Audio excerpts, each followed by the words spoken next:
Let me just close this.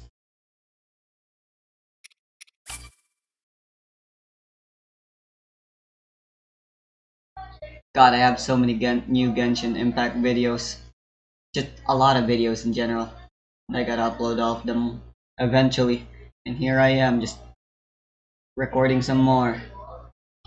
I said I would do work today, but I've decided I'm just gonna relax instead. It's not like I have anything urgent that needs worrying about.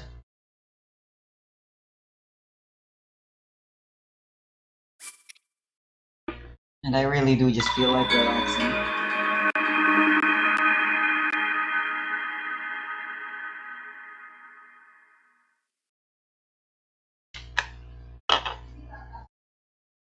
I suddenly stressed myself out when I imagined about the stuff that I could be doing and all the projects I have. Seems that any time I turn positive, they immediately turn negative as well.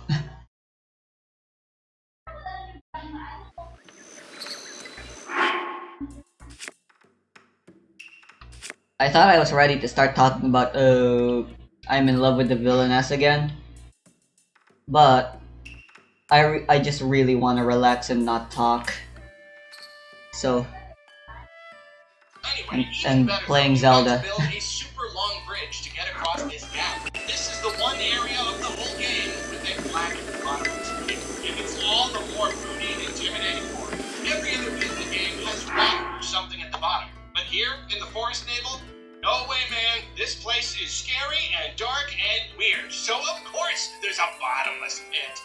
Weird if there wasn't a bottomless pit. So once you get to the other side, you gotta use blues again to open up a geyser in some water so Olimar can get up onto the ledge. Then from there, you've got to use yellows to get the fight. And of course, after that, you've gotta deal with getting the part back to the fire again. And if you don't have enough reds for both parts, you've got to keep them through one at a time and let the yellows and blues pick them up at the end. This, my friends, right here is... So, you're taking groups of finally 100 of one awake. color or another to tackle specific challenges one by one is It all has well been and good, but if quite you a ask long me, time. nothing is better than having to take I all am different much colors into a older dangerous now. situation and puzzle out what needs to be You done remember in what me, order, and don't of you? course trying to do it all without running out of daylight. This is a pretty time-consuming section, so getting the timing just right is absolutely crucial. Challenges such as these are unfortunately rare here in the first Pikmin game. But to put a positive spin on it, this has made me examine the idea of what makes a good Pikmin challenge all the more closely. Which sure as heck helped write this review. And it's funny, right as I was writing this, I did a voiceover for an episode of Did You Know Gaming on some lesser-known Pikmin fans. It was there that I learned that earlier versions of the game were way heavier on the puzzle elements, and that the devs actually removed most of the game's puzzles to make the world feel more natural and alive. Yep, I keep complaining about how basic the world is at times, yet it turns out this was intentional. While I can certainly respect the designers doing what they felt was best, I just can't agree that it was the right The decision. history They did of so the much royal other stuff family. to make the world feel real that I don't think more puzzles would have really harmed anything. I mean, they certainly could go too far with them if they tried. I'm sure there is a limit to how puzzly a Pikmin game should be. Simpler, more naturally designed challenges do lift up the natural feeling and additionally help less experienced players find the bearings. But as I said, sequences like these here, these are highlights that feel a little too rare. And later games ended up leaning way more into the puzzle side of things, so perhaps eventually everyone realized that the more basic environments would be quite fine. Back to this final chunk of the forest now. One of the two parts you get here is the analog computer, which is mandatory, even though it doesn't seem mandatory because Olimar himself mentioned that it's not very helpful. It combines with the ship's digital computer to form something of an AI, and it's really moody, apparently. How sapient is this thing? Why would you give this thing life if you don't even care about it, and all it does is bother you? It's weird, and it's kind of foreshadowing a certain delightful character. Yeah! Too, if you think about it, though that's not what's expected for another day. And the other part here is the lever, which was given to Olimar by his daughter. Once again, it has no obvious use, but maybe that use is just not mentioned, and it clearly has very high sentimental value. Maybe it's not actually mandatory for flying, but he just can't stand the thought of leaving without it. And knowing the other risks he takes throughout the series, it would not surprise me.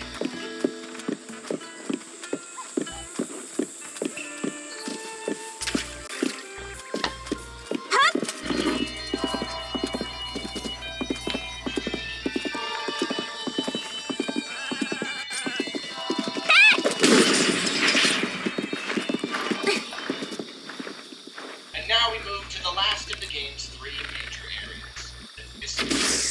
This place is serene, much like the Forest of Hope, but in this case there's a much heavier atmosphere. Rounding out the series of area themes that reflect the world's different facets, here we get a taste of the mysterious. There's a lot of water here, and a pond or a lake, or maybe a big puddle I guess, is stretching out into the distance around the area. The color palette has a ton of white in it, giving off this misty, eerie sort of vibe.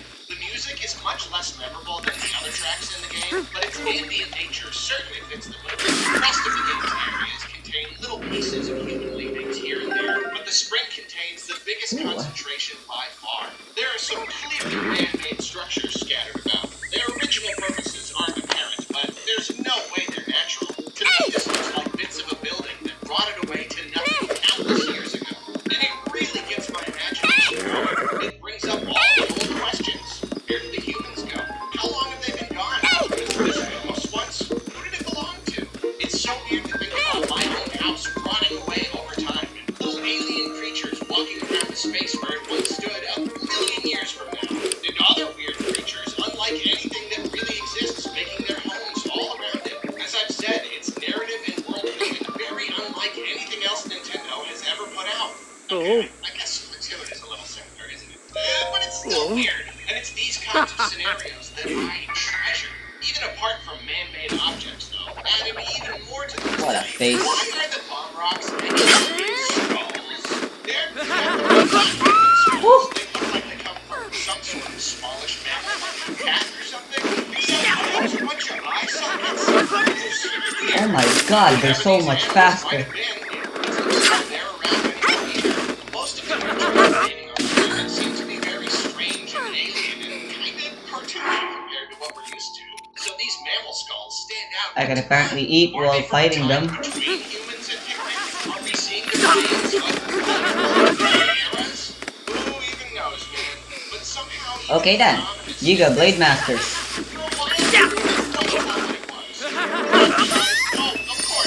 I am running away. I'm used to even the cuter Nintendo games featuring skulls as a bit Iya tayo running. But here, along with your realistically rendered skull, you get some realistically rendered spine as well. And while the image might be slightly unsettling, none of it is blatantly creepy. It's all very natural. Clearly, some animals died here a long time ago, and these are the remains that you can see above ground. It's presented so nonchalantly, and somehow I feel like that makes it all the more effective. As with everything, it's up to us to glean from this what we will. Moving on, the Forest of Hope and the Forest Stable have lots of paths and shortcuts to open, but the Distant Spring is a bit more straightforward in terms of structure. There's a cluster of tree stumps in the middle with some walls blocking you, but then either side has a lot of big open areas, including the game's largest body of water. It might not be as strong a structural, but it's still pretty clear when compared with most areas throughout the series. It's memorable and easier to keep mapped out in your head. One interesting thing about the world is that your base isn't as safe and tucked away as the usual. It's pretty out in the open, which always makes me feel a lot more exposed, nervous. I mean, the Forest Stable is incredibly intimidating, but at least it gives you your cozy little bubble up in the light. But the spring just kind of plunks you down in the middle of everything. The area might not have a wealth of physical obstacles to get through, but the enemies scattered about are all the obstacle you could want. And you want to talk about aggravating enemies? The Distant Your Spring bodies will be takes the useful. cake. I will First off, be- there are tons of yellow lollipops, so that's great. That's not the half. There are two other enemies here who are one of my most hated enemies in the entire game. Lollipops are aggravating, but I also respect them in a certain way. They are literal, and as I said, fighting them is complex, and that makes them a solid enemy. I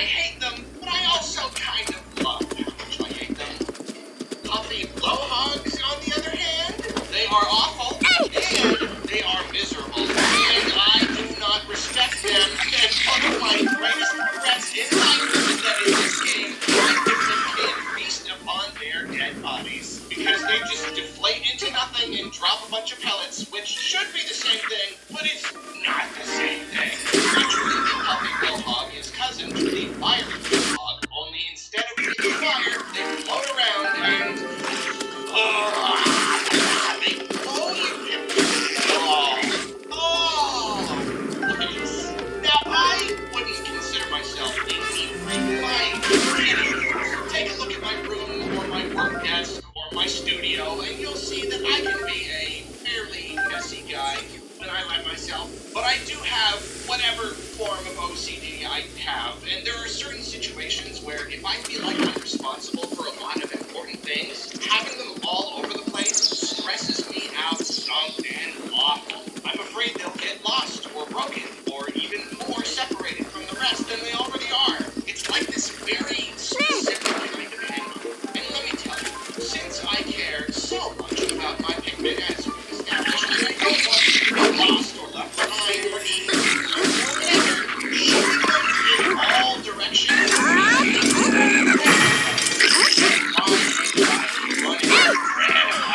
And the puppy goes this thing can really launch them, really scatter them like a rock splashing into a puddle. Its hit range is huge, so even if you think you're out of the way, you're probably not. In addition to sending your Pikmin flying, it knocks off their flowers pretty reliably. And this, the way to beat them is to just throw Pikmin up onto them, and if you get enough on there, they fall down and you can rush them. But guess what they do when you try to hit them? They just move away. Nope, moving away now. Can't hit me. It's so infuriating. I don't even like to talk about it. There's something just so annoying about what is happening here. They've got a huge attention radius, so if you're trying to go about your business, they'll come right on in and start knowing everything all around without stopping. But the second you get it in your head to fight them, suddenly they can't be bothered until you super deliberately get right up in their face, right in the blast zone, and wait for them to blast. The Yeeg are actual deadly assassins now rather than comic reliefs. And then, good luck getting out of the way without at least a good chunk of Pikmin getting launched or deflowered. And the worst part though, I don't even know why they do it. They don't want to eat you, Pikmin. You don't seem to be protecting the nest. They just want to mess up your They just want to do the most chaotic thing possible apart from trying to eat you. Otherwise, the single most disruptive thing in the world. I hate them. If you want to talk about baddies, I've shouted some not so nice words at my time. How about the swooping snitch bug?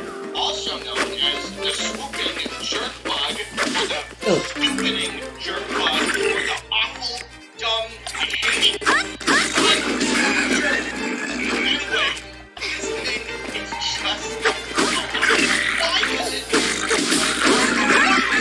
like snitching and just getting dropped somewhere else in the way? Sometimes way out of the way, or even over walls. This may be a defense thing. Maybe Pikmin like to raid their nests, and this is the only way they know how to get rid of them. Maybe, but do you see the nests around here? It's almost like you're doing this just to be a jerk. And it wouldn't be so bad if they were easier to bring down, but they never stop moving, so you just chuck Pikmin all over the place, which is obviously very dangerous and just gives them more Pikmin snack. I should have Oh, put in Crayons. at least you get to eat their bodies. Take that, you dumb bug jerk. I saw this coming. Unfortunately, despite everything I just said, I can't necessarily say these two enemies are badly designed, or even that I would take them out of the game if I had the choice. They are monstrously aggravating, more annoying than deadly. They just kind of mess up your plans and waste your time more than anything. But, as with everything else, those kinds of moments make the game all the richer. Cursing at my TV because I've been trying and failing to hit a snitch bug for a song, and it's all because of me loaded in and scattered all my red Pikmin into the water right when they were about to find a Wally bug. Well, that's Pikmin.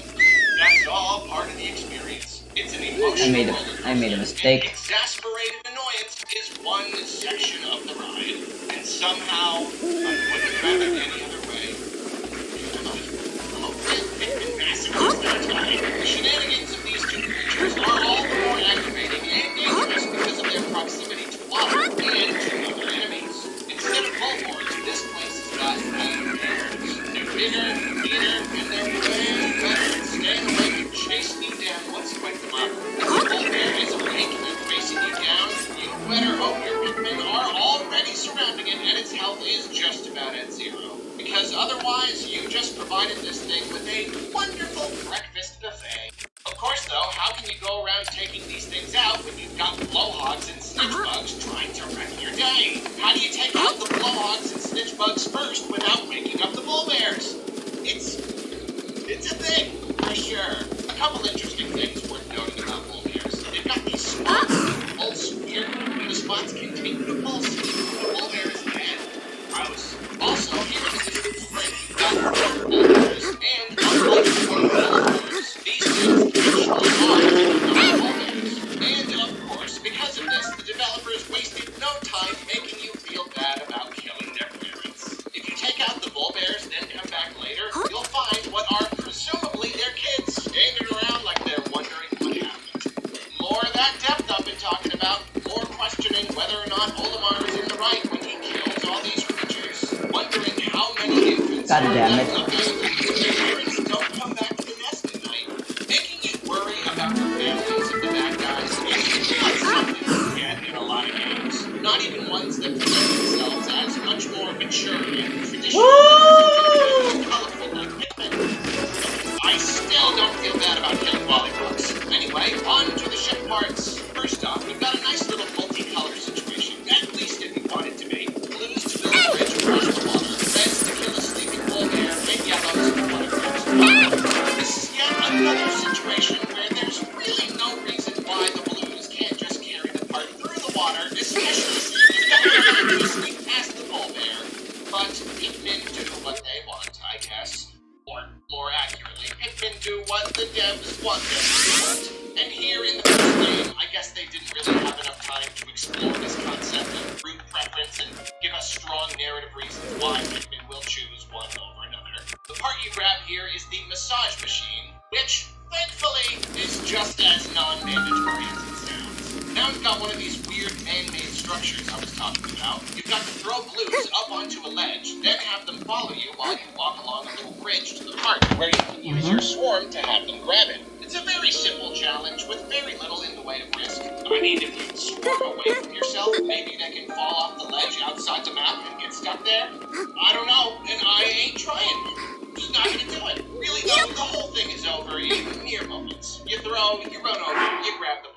I do, however, appreciate the God, I need to be idea more of careful. here, and that the designers played with even very basic gameplay concepts when crafting obstacles. This Also, one this uses is the very magnetic nice. relationship between Olimar and the Pikmin and his party to help you control that party even though they're apart from you. Even though they're no longer It really does feel surrounding too Olimar, lenient you just now. naturally know that they're The still dash going to be drawn to him speed. and respond more or less to the swarm input, even when it comes to grabbing the part as they run past it. This whole thing also requires more nuanced maneuvering of Olimar, which is not something you get in this game a lot. Usually it's all about keeping him out of harm's way or trying to find the right angle to throw a Pikmin from. But sneaking him along a narrow path while also making sure your Pikmin are following on a different ledge is something pretty different. It's almost a little platforming. The part you get here is the repair type bolt, which is mandatory but doesn't really seem Here comes my mandatory first blood because moon. unless some of the other parts are broken, which they don't seem to be, you don't need the ability to repair stuff in order to complete the distance.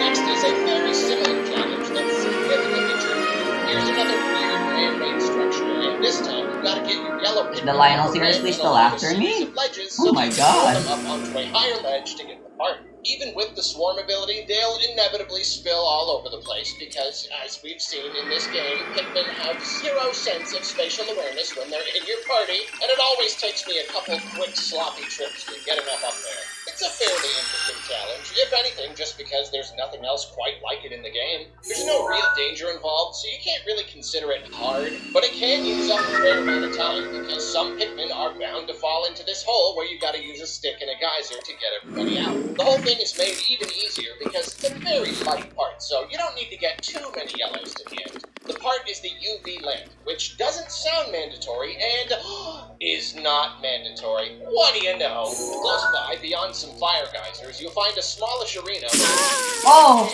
Why? Reveal that many of its ideas are underutilized, and many of its boss battles are too fun to be behind you so quickly. A repeat like this is very much appreciated. I mean, the Cannon Beetle is just such a cool creature, so it's great to be able to fight again. And this time, there's no sneaking option. The part is right inside you. It's the bowstring, and it's mandatory, even though it seems to just give the golf a little more shape. Not really why that would be necessary. Maybe it helps with the structural integrity of flying at light speed. Maybe. That's how space works. Also close by is the pilot seat, which is mandatory, even though it's just a seat. And Olimar's been fine without it this whole time. You know, I'm starting to think that Olimar would rather asphyxiate and die than take a slightly uncomfortable and slightly unsafe trip home. Hey, maybe creature comforts and peace of mind are just that important to Hockatations. This part is just sitting in a hollowed out log, so clearing the way back to base is really the only thing you gotta do. The Gluon drive is mandatory. Its use isn't apparent, but hey, I don't know how spaceships work, so I guess I can just trust that it's important. You've got to build two bridges into each other, and this is the only place in the game this happens. And of course, because of this, your blues won't just carry the part through the water. I get why. I know it would defeat the purpose of the bridge thing. Maybe I complain about it, but I'm a firm believer in if they can carry parts through water, there should be a reason why they can't carry all parts through water.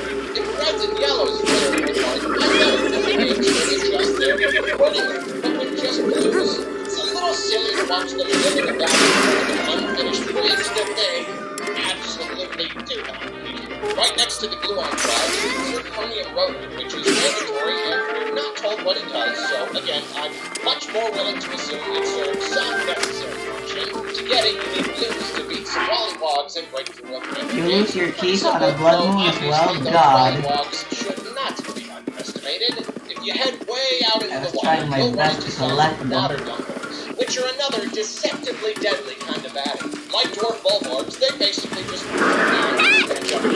but they come in groups, and it can be tricky to swarm them all without losing anyone. Oh, hello, Puppy Blowhog. Nice to see you today. Glad you could come join the party. Beating this particular Puppy Fellow will net you an interstellar radio, which is mandatory, even though it doesn't seem mandatory because it's radio. Hello, sorry to interrupt your videos, but I'm going to have to interrupt your life as well. The last two parts are on the far side of the map. One of them is up on yet another man-made structure, though I feel like it looks a lot more complicated than it is. When I see this, I always expect to need yellows or to do some tricky maneuvering or something, but no, you just kind of throw some blues up on the ledge, geyser up, then throw them at the part across the gap. There are plenty of parts in this game that just sit there, but for some reason this one always seems a little anticlimactic to me. Like it wanted to be more, but just wasn't. The part is the number 2 Ionium Jet, which is mandatory, which also checks out just like its number 1 Ionium partner. Much trickier is the final part of the area, the Kronos Reactor, which is mandatory even though it doesn't seem mandatory because it converts time into energy, and once again, why would you need that if the Eternal Fuel Dynamo already provides unlimited fuel? These ships are real gas guzzlers, I guess. So this challenge is particularly interesting because it does something you won't find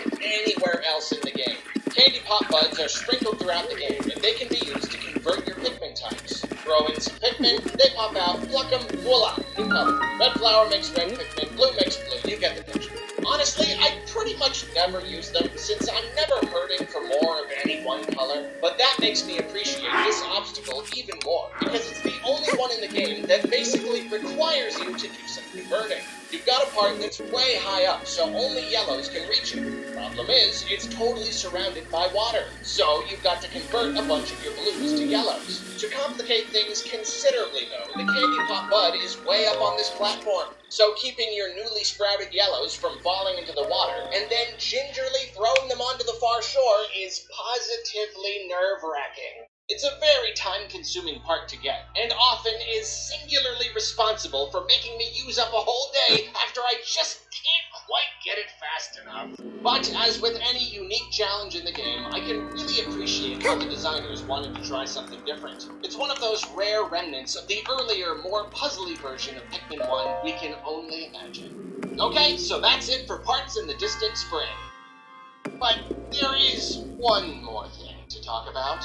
For some reason, the level has no unique traditional boss battles, despite all previous levels each having multiple. It does, however, have one optional boss that holds no ship parts, similar to the Mamuda and the Goomix. It is less similar to them, however, in that it is a nightmare. If you're in the Distant Spring on or before day 15, which is very likely if you're an experienced player, you will find this egg, ominously sitting on a weird pattern in the water. If you get close enough, out will hatch a monster straight out of a horror movie. This is the Smoky Prog. Its body seems to be made up of some sort of smoky poison stuff, perpetually pouring over its invisible form, giving it a positively ghostly look. It has no hind legs, and instead drags itself along the ground grotesquely, trailing poison as it goes. It's got two horrific glowing eyes that really complete the package, you know? Is this thing deadly? Oh, it wouldn't be a nightmare Pikmin boss if it weren't. Any Pikmin that so much as touches its body or its ghastly trail dies instantly. And I mean instantly. No struggle, no animation, no sound effect, not even so much as a brief pause. They just die. They stop living. Are there any other baddies or hazards in any Pikmin game that do that? I don't think there are. It's incredibly unnerving. And that should really clue you in on how the encounter inevitably goes down.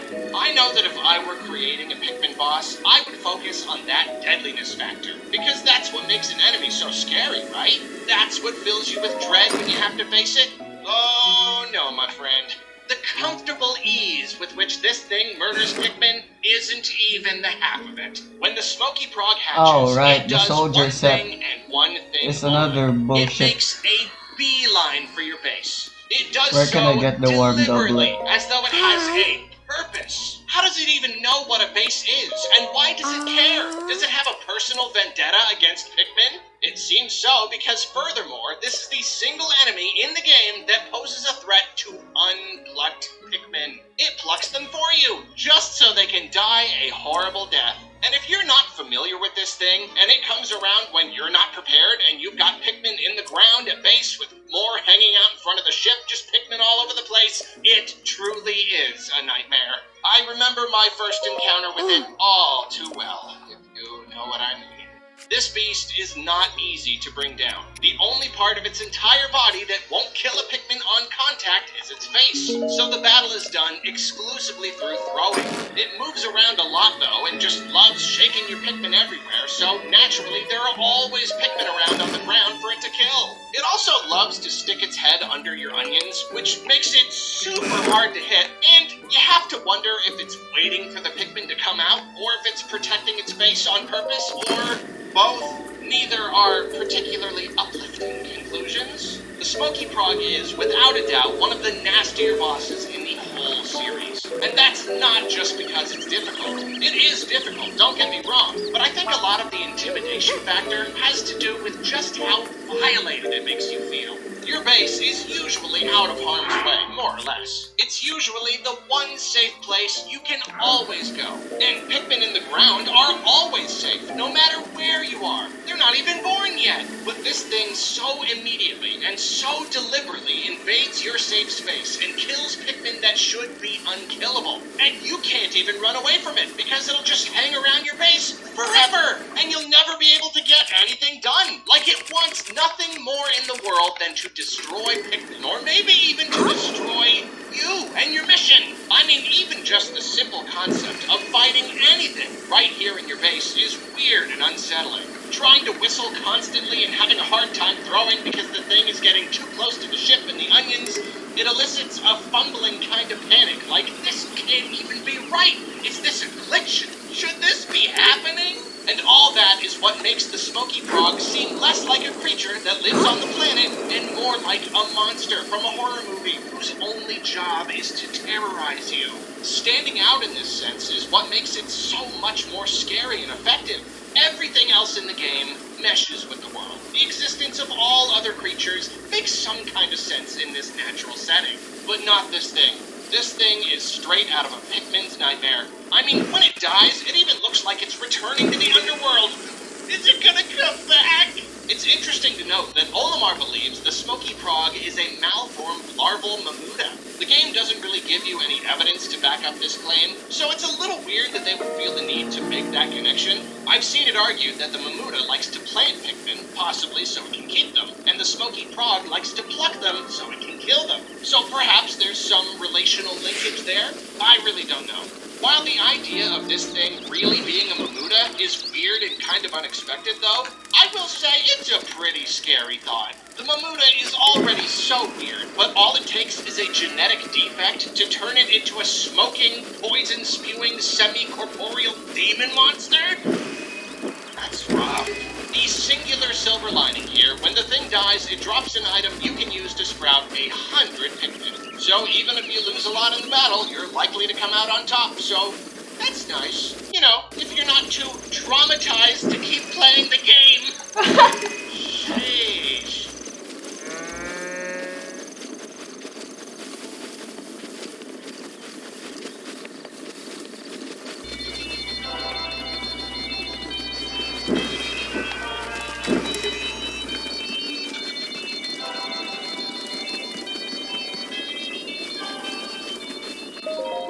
We have finally reached the final area of the game, the final trial. After it's unlocked, with finality, you get this nice little meteor shower on the map screen, which I always thought was really nice. It's a small visual detail, but it always gets me pumped to finish things off, almost like the planet itself is rooting for me.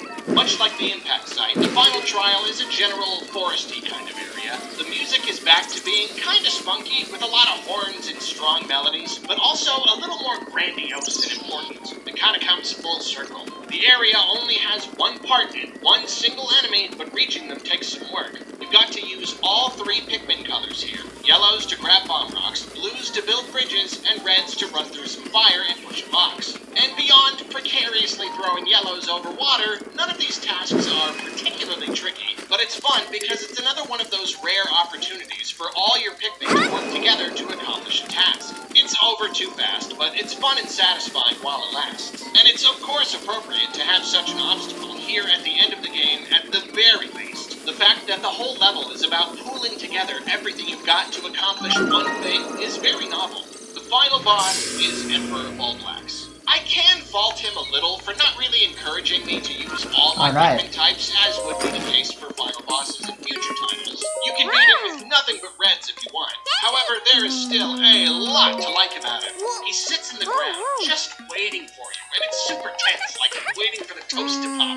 And finally, bam! He bursts right out. All at once, it is clear what you're dealing with. And it ain't pretty! I love that the Bulblax is in the Bulborb family, also known as the Grubdog family, because Bulborbs seem to be the most basic, iconic Pikmin enemies, so it's only fitting that the king of all Bulborbs is the last boss of the very first game. And this guy is a big, all-honkin' beast! He's massive! And he's got this giant shell and these weird gross lips and this big fat tongue. He's extremely intimidating. And I tell ya, he makes for one terrific fight. He's the classic tough Pikmin enemy. Extremely high risk, extremely deadly. Safer methods take much, much longer. He's impervious to damage on most of his body, only weak right on his face. Loose Pikmin will try to attack his feet, and he'll stomp them if you don't call them back fast enough. His tongue attack has a wide reach and will gobble up any number of Pikmin that get in its way. Undoubtedly, the most interesting thing about the Bulblax is that if you don't want to just chip away at his health with reds, there's sort of a trick to beating him. However, it comes at a price. Around the arena, you will find basically all the bomb rocks you could ever want. And if you so desire, you can place bomb rock holding yellow Pikmin all around him before you even wake him up. When he's awake, you gobble them up, and eating a bomb rock will stun him, giving you a precious moment to attack without damage. The moment doesn't last long though, so this method takes a good number of bombs to be effective. And in case you haven't noticed already, that means sacrificing a good number of yellow Pikmin. I love how here, at the end of the game, the player is presented with two last new ideas. First is the idea of preparing a boss arena in a certain way to give yourself an advantage before purposefully engaging with said boss. And that's not really something that's explored much elsewhere in the series. Second idea plays with the nature of an expendable unit by turning it into something of a trap. And this whole trap scenario is amazing because it tests the player's own Pikmin morals. Sure, the option of letting a Bulborb or a Bulbear eat a Pikmin holding a bomb rock is technically there through the whole game. I haven't beaten that many Guardians yet since I disabled their random spawning, so I forgot this usually takes time. Does come up, if they are indeed forming emotional bonds with their Pikmin as I do. But with the Bulblax, it's the end of the game. You've only got one more part to get, and this is the biggest and deadliest boss of your whole adventure. He's got a tongue made for eating, and there are bomb rocks everywhere. Anyone would put that together. So the player is forced to make a choice. Do I want to fight this battle the right way or the quick way? Is the quick way worth sacrificing a bunch of Pikmin? Will their sacrifice possibly end up preventing even more Pikmin from dying in the battle? Should I stop caring about these little colorful bundles of polygons that are really nothing but tools and are most certainly not alive in any way? I haven't yet, so why start now? It is perfect. Being tough is one thing, but presenting the player with a genuine moral quandary makes the Emperor Bulblax one heck of a fine final boss for this first Pikmin game. And one more thing that makes him an extra perfect boss, the unexpected and potentially devastating low health. That's right, the Dark Souls style Phase 2. This guy's hard. He's eaten up a ton of your Pikmin, but his health is finally getting low. You almost... Wait, where'd he go? Ah! If you don't see the jump coming, it can easily wipe out your entire army. And even when you do see it coming, it can be tricky to get away. I mean, one tiny wrong move or hesitation, and it's lights out. It's pure evil on the part of the developers, and it's the cherry on top of this deliciously difficult battle.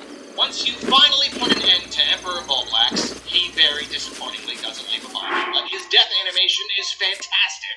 You're awarded with a secret safe. This part is not mandatory, which is kinda cool because it means technically you can beat the game without fighting the last boss. The voluntary nature of the fight makes it feel a lot more personal, like the one final hurdle to overcome if you want to go home truly victorious. It's also good that the secret safe isn't mandatory because it's really just Olimar's piggy bank. Though I do have some questions about that. Why is it so big? Did they have pigs on Hakatate, a totally different planet of tiny people a million years in the future when all our own animals have perished or evolved into unrecognizable beings? And why would anyone think, after acquiring all the parts needed to escape this dangerous planet, that fighting the biggest, baddest monster Wearing a headband was is worth it really just uncomfortable to get for me. their piggy bank back? Well, I have to assume that Hakatations are just big risk takers, especially when it comes to money, as we'll see in Pikmin 2. The final trial seems to be designed so that defeating Emperor Bulblax bringing the secret safe back to the ship all in one day is a fun little challenge. The part is super heavy, so it's extra tricky, because if you lose too many Pikmin in the battle, you'll have to run back to base to get more. It's a I nice really like this opportunity to foliage. set one last personal goal. Is that the correct and term really for this test kind out of the area? skills you've been developing the There's whole lots of mushrooms Speaking of the game, to pick. that's the end Make of me it. feel like If I'm you collected Marisa. every ship part, you get the good ending, which sees Olimar saying Hello. goodbye to his Pikmin friends and blasting off. It's a really nice cutscene, too. The Pikmin just kind of look at him and do their cute little head tilt thing. Olimar is clearly a little sad to leave them behind. Maybe he'll miss them. Maybe he's struggling with the fact that he has no real way to thank them, to communicate his gratitude in any way. Maybe this is mixed with the guilt of using and killing so many of them to meet his goal. Only Olimar knows for sure. I think his face says it all. I have to wonder if the developers knew that they were going to get a sequel or not, because this game gives the Pikmin themselves a very strong and empowering ending. After Olimar leaves, this little group of Pikmin attack a Bulborb as it comes out to hunt for the night, suggesting to me that they've learned how to take care of themselves and might not even have to hide at night anymore. This is not an idea we would see reflected in the sequels, but it's still fun. Even if I do have to wonder how this might affect the predator-prey relationships on the planet, this kind of shift could potentially have dire consequences. Even more major, though, as the dolphin draws further from the planet, we see Pikmin onions of all sorts of wacky colors flying away as well. Are they just flying up to see him off? Or are they flying off to conquer other worlds? By exploiting the Pikmin workforce and disrupting the ecological balance of the planet, has Olimar doomed other planets to be killed and harvested by the Pikmin menace? Will they stop at eating animals, or will they go after sapient beings as well? Is Hakatate next? Will they spare Olimar when they reach his planet? How many civilizations will they destroy? Of course, none of this will happen, and it's likely that the developers didn't think about this at all. But one last time I say, it's fun to think about. If you somehow manage to get all 25 mandatory ship parts, yet specifically neglect to get one or more of the non-mandatory ones, doesn't seem super likely to me, though, hey, maybe Emperor Bulblax was just too hard for you. That can happen. Then you get the okay ending. This just shows Olimar blasting off and, it's better. You want to talk about the most interesting ending of all, though? You want to talk about weird little details that make you question what Pikmin even are and what their world even is? Let's look at the bad ending. Olimar tries to leave the planet, and his ship, unable to reach space, crashes back down to Earth. I don't know if he dies on impact or if he finally asphyxiates, but whatever the case, he dies. Alone. Far from his family. And this is it. The cruel, lonely fate that has been hanging over him this whole journey. This funny little cartoon spaceman in this colorful little Nintendo game is dead. His body is right there before us, completely lifeless. As I said about the story as a whole, it's a rare and unusual scenario for a traditional, family-friendly Nintendo project. We just watched the main character. Wow. It's a poignant moment, to be sure, but we're not able to dwell on it long. The Pikmin quickly get to work, carrying Olimar to an onion where this happens.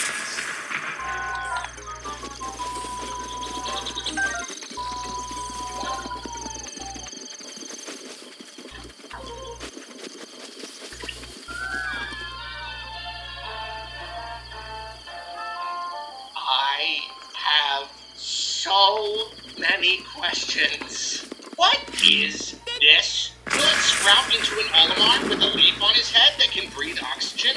Who will pluck him? Is he conscious before he's plucked? Will he have all of his old memories? Can he be sucked up and reborn more than once? Did the Pikmin do this because once he died, he was merely fodder for them? Or did they do this on purpose as a means of saving him? Why did it happen? Are they able to do this on purpose? Or is this merely what happens when you try to suck a being with higher intelligence into an onion?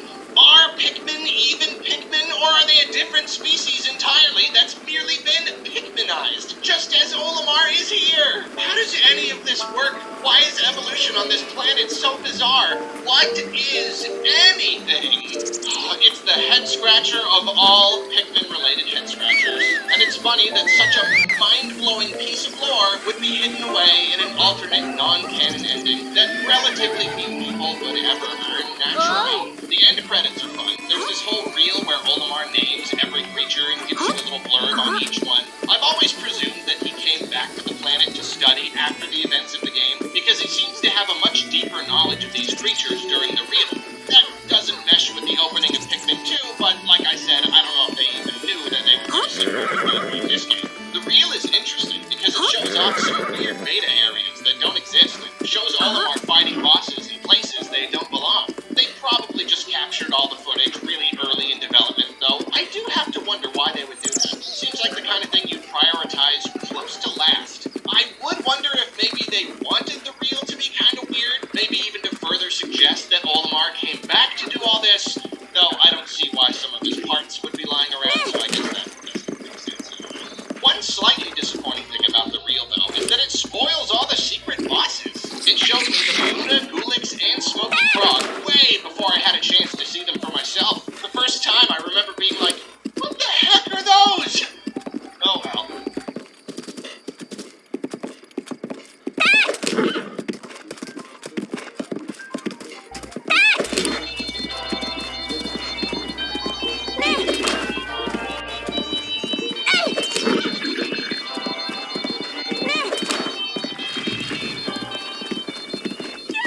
Now that we've covered the whole campaign and basically every single facet of the gameplay and design, it's time for final thoughts. The last little insights I couldn't quite stuff into the main body of the review. Let's start with sound design. I already talked about the major musical themes that play in each level, but it's important to mention how these themes are dynamic. While Pikmin 1 doesn't allow as many different elements to shape the music as later games in the series would, what we've got here does wonders for its sense of immersion. Plenty of Nintendo games with dynamic soundtracks prefer to use a battle theme that sort of fades in to replace the music of the area, but Pikmin is all about adding in one or two extra instruments and otherwise leaving the music intact. Whenever you're near an enemy, you just get that little extra sense of action, even if it's with something as basic as a tiny bit of percussion. It's simple, but it's wonderfully effective, and it supports the game's contrasting themes of serenity and danger. Additionally, when a day's about to end, you get this reminder, and here each area's theme is replaced with an alternate version, usually faster and with different instruments to ramp up the tension. This change is much more significant, and it really helps encourage you to finish up your business for the day. It's a very classic Nintendo touch, dating all the way back to the original Super Mario Bros. And the timers. The level themes are very good, but the game's got a few other great tracks as well. The main title theme has this jungly, wild sort of backing, and when the melody first kicks in, it almost sounds like the cry of some kind of bird, rather than an instrument being deliberately played. It's got the same sort of bending, rumbling pattern of an animal's call.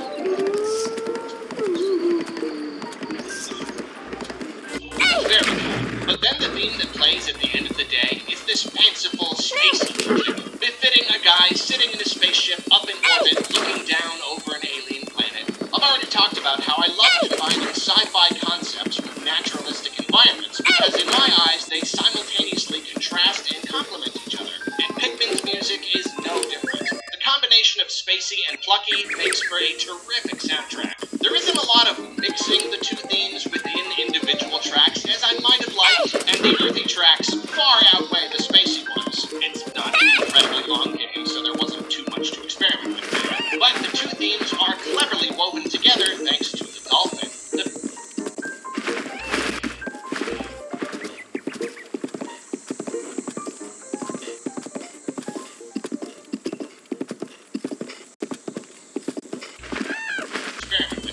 But the two themes are cleverly woven together thanks to the dolphin. The peaceful music that plays when you're up in orbit does a ton of work to keep the game grounded in its sci-fi elements. With a theme like this, there's no forgetting that Olimar comes from space, and that's where he wants to get back to.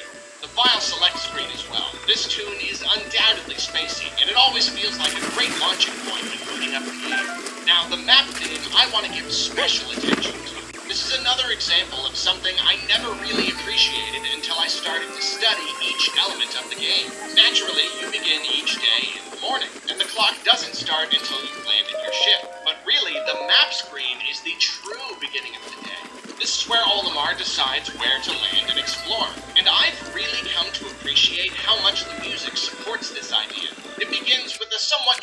beautiful, very flowery, orchestral opening that just screams, "Good morning!" It's very reminiscent of the beginning of many Hyrule Field themes, which begin as the sun comes up over Hyrule. But then the music brings in a little melody, which eventually turns into a very Pikmin-y kind of tune, with horn instruments that seem surprisingly small and gentle. Whatever kind of music Hogitations like to play, I imagine it's a lot like this. This part of the theme is very motivating, as though now that you're awake, it's telling you, alright, time to go, let's do this. It's a lovely little song, and carries so much more emotional importance than I once realized. Moving As on, well the get the non-music champions sound tunic. design of Pikmin is very good, with all sorts of subtle little nature noises, and even some comical sound effects just to make the world seem a little more colorful. The Pikmin make a huge range of adorable noises, as I'm sure I mentioned, though I will say that a few of the game's sound effects are slightly grating, especially when they're multiplying. The sound of Pikmin touching water can be a little jarring, for instance. And multiple bomb rocks exploding simultaneously always sounds like it's damaging my speakers. Very minor gripes, though. Moving on, I keep mentioning the end-of-day blast-off, but I've still got more to say about it as a concept. The fact that every day begins with an animation of the dolphin landing on the planet and ends with it taking off again does a lot to make me feel connected to Olimar's experience. This isn't just a level beginning or ending. This is a day, and he's flown down here to do what he needs to do, and when time's up, he'll get right out of Dodge. And specifically, I feel the animation that plays at the end of the day is one of those perfect, pure Nintendo-y elements that will stay with their respective series for all eternity. The music that plays is the perfect little burst of last-second tension. Olimar blows his whistle, and you get to see the actual Pikmin in your party split up and climb up the legs of their onions, This will be which the is another safest one and of fastest those very way. adorable and satisfying Pikminisms, especially when you've got a lot of every color. Then, of course, you've got to watch any stray Pikmin get eaten. The number of Pikmin you see doesn't match the number you left behind, but the colors do, so it really does feel like you're watching some of the literal exact Pikmin you missed. You even have to watch them run up to the ship like they were coming as fast as they could, but you just had to take off right before they got there. Oh, it's heart-wrenching. And finally, after that, you get to watch the ship blast off, which is just a magical moment in itself. It's a great reward for the work you put in, and it also acts as a great way to punctuate each day. It's a visual palate cleanser between each of your adventures. It's simply perfect. And like I said, I get the feeling there will never be a mainline Pikmin game that doesn't use the idea in more or less the same way, with the same musical theme and everything. One thing I often neglect to appreciate is how the world changes depending on what day you're on. I've mentioned a few examples related to boss encounters, but there are other more subtle enemy changes as well. Since I tend to complete the game so quickly, I've gone years and years being completely oblivious to most of them, because they simply never come up for me. But it's funny, because in the back of my mind, I vaguely remember some of them. Like, as I was writing this script, I kept wondering why I could only think of one single instance where you encounter the iridescent flint beetle, yet I had all these memories of them totally getting in the way multiple times. Well, it turns out they show up a lot more after a certain number of days has passed. Other things too, mainly in the Forest of Hope. More bulbworms, a snitch bug by the base, little changes. If you speed through like me, you'll miss these changes, but when you're taking your time and jumping around a lot, they make the world seem that much more natural. None of it is purely random, but until you figure out the system, you assume that different creatures just happen to be showing up on different days because that's what creatures do. Sometimes there ain't a snitch bug, and sometimes there is.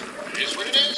It's a very fun idea that makes the game just a little less predictable. Honestly, I could have used more changes like these. They're great. Next up, I must say, the game can be a little buggy at times. Nothing major, but little anomalies. Sometimes Pikmin will glitch out a bit or float around. Not usually much that gets in the way of gameplay, but it's clear that the game didn't have as much polish as most other Nintendo games tend to get. This is a big review, but I guess that's all I really have to say about that. The glitches happen sometimes. One thing I often forget about the game is that it has a challenge mode. You can revisit any of the game's 5 areas to see how many Pikmin you can sprout in a day. And for me, the fun is in seeing how different the levels are in this mode. The impact site has loads of pellets and no water, so it's a nice relaxing way to work on your multitasking and Pikmin management skills. The Forest of Hope has tons and tons of Bulborbs and Bulbears to fight. The Forest Navel also has no enemies, which is particularly weird considering how deadly that's the a nice area weapon normally you is. got there. Instead, you've just got to collect pellets across this sprawling place, which is actually a pretty good way to learn the area without any risk involved. The Distant Spring brings back baddies, including tons of Wollywogs, and, funny enough, Hubstools and Mamutas. I complained about those bosses not getting more time in the spotlight, so it's nice that they've got one more little chance. The final trial has been heavily remixed to challenge mode, with lots of baddies where there weren't any before. Most enemies chances are not really good because there are already 100 on the field and you gotta just run it. It takes a lot of work to properly manage bomb pieces, because even meaty longlegs look like shit that all lacks overlays. I like how these levels play with different ideas. They could have just given us some basic layout and touches to try our best, but instead they made the challenge mode a unique sort of experience. The day lengths for each of the levels are actually different from the standard day length in the main game, which is pretty interesting. I also like how the music is kind of sped up at all times, like to convey a sense of urgency. In all honesty though, challenge mode just isn't my thing.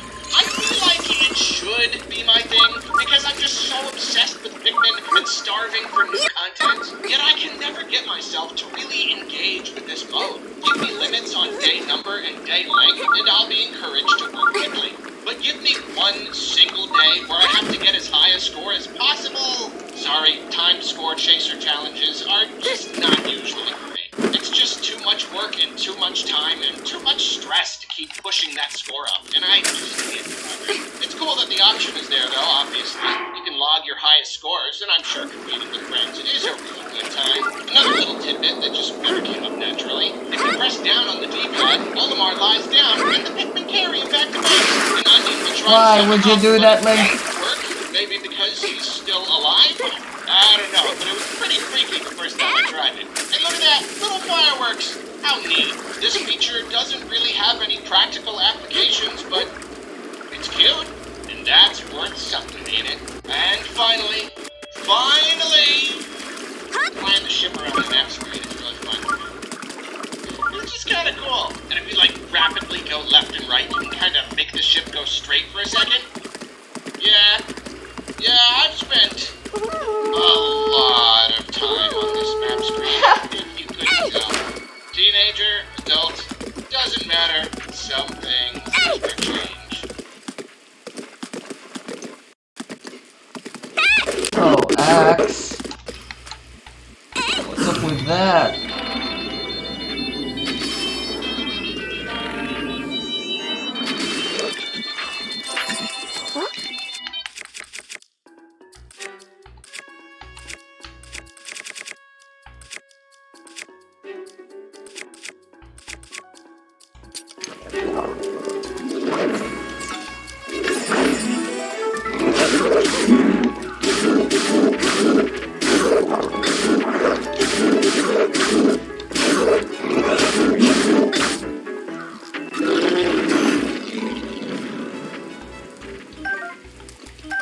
It's just a normal double axe.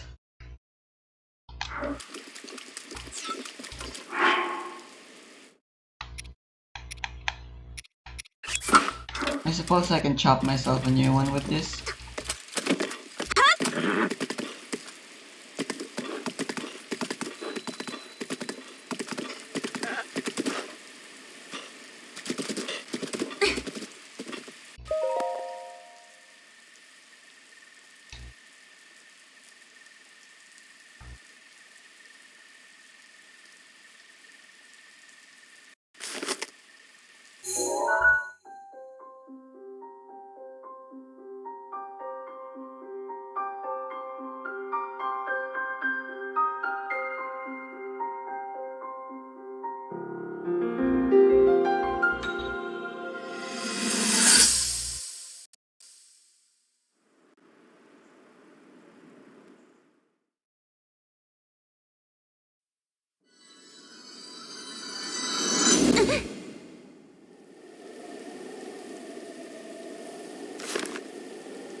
cold and I forgot to bring in better food. Oh well. It's not worth going there yet right now anyways.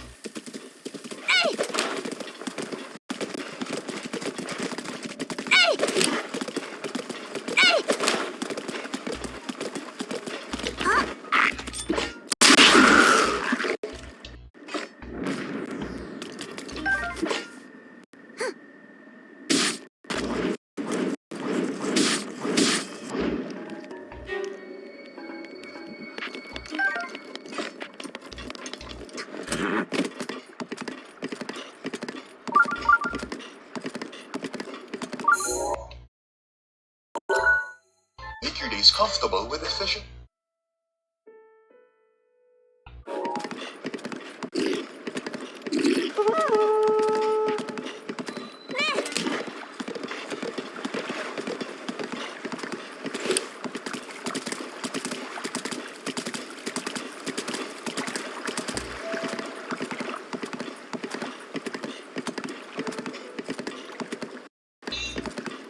On a ship around the map is really fun. It's just kind of cool. And if you like rapidly go left and right, you can kind of make the ship go straight for a second. Yeah, I've spent a lot of time on this map screen. If you couldn't tell, teenager, adult, doesn't matter. Some things never change.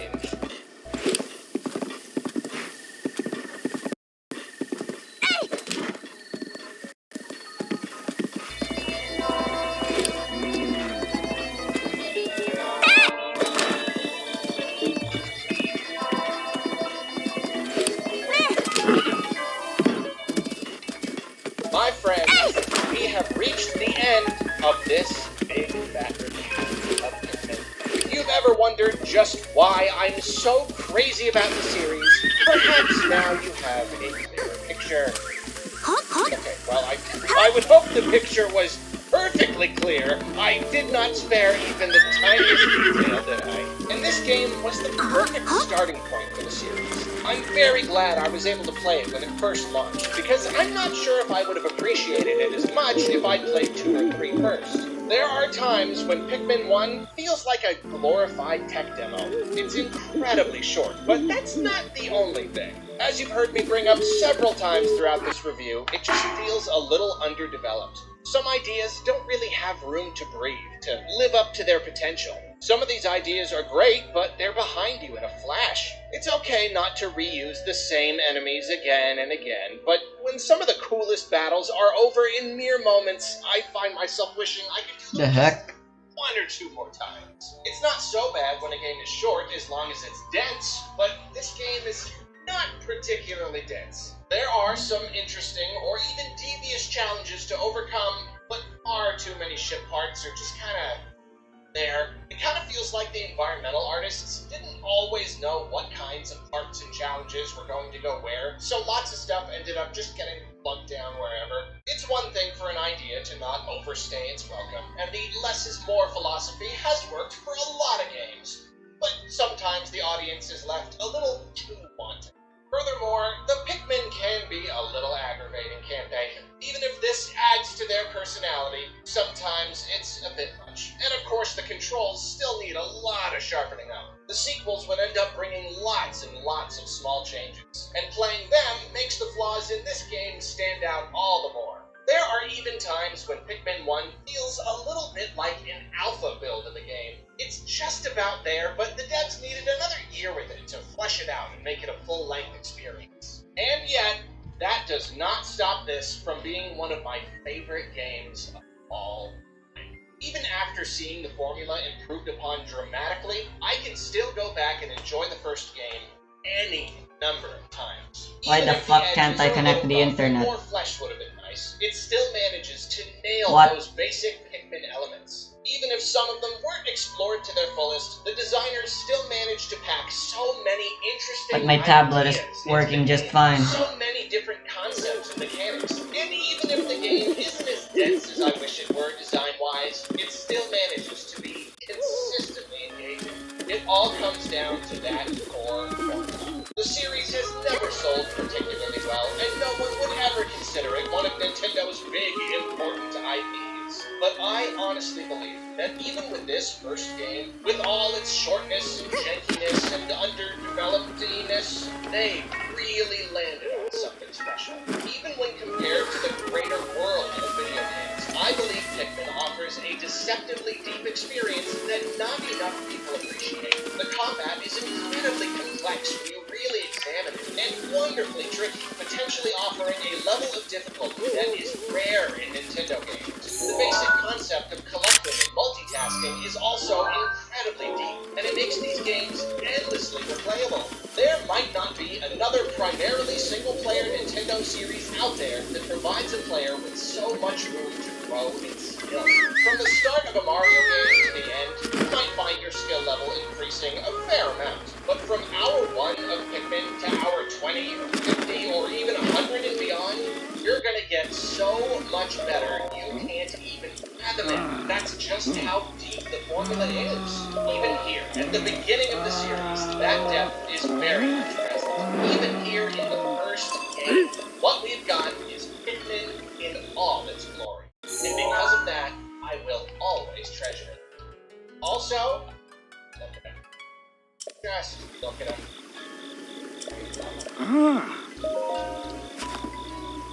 Well, I've got nothing left to say except thank yous. We begin with a massive, gargantuan, impossibly huge thanks to Kane for putting together this beast of a review. Editing, Olimar art, footage collection, chapter headings, fancy pre-cam cinematography, it was all his doing. He completely immersed himself in the world of Pikmin to get it all done. I don't know. The gorgeous intro art was done by Chiro, who is an incredible artist, obviously, and you simply must go check out his other art right this instant. Also, thanks to legendary The Champion's Tunic doesn't seem to be working well. Providing some of the tools we needed to make this review look as nice as it does. Check out his Twitter and his YouTube channel for all the awesome stuff he gets up to. And be sure to check out his latest passion project, 2 years in the making, a remake of Pikmin 1 in Pikmin 2's engine. That's amazing! I most certainly owe thanks as well to my wondrous Patreon patrons for their constant support, which makes it so much easier for me to put my focus on bigger projects like this. And I doubt And now let me upgrade. And then let me try seeing if a texture changing mod can fix this. Wherever you all may be today. And finally, whether you're a seasoned Pikmineer or you've never played the games, but you just like super long video essays, thank you so much for sticking through the end. Like I said, this is kind of the actual official beginning of Big Fat Reviews, so I can only keep my fingers crossed that I didn't bore you to sleep by going into just too much detail. With that, we are done.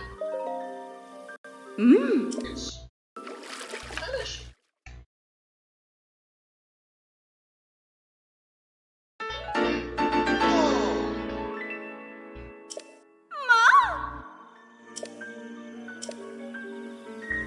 So, just, huh?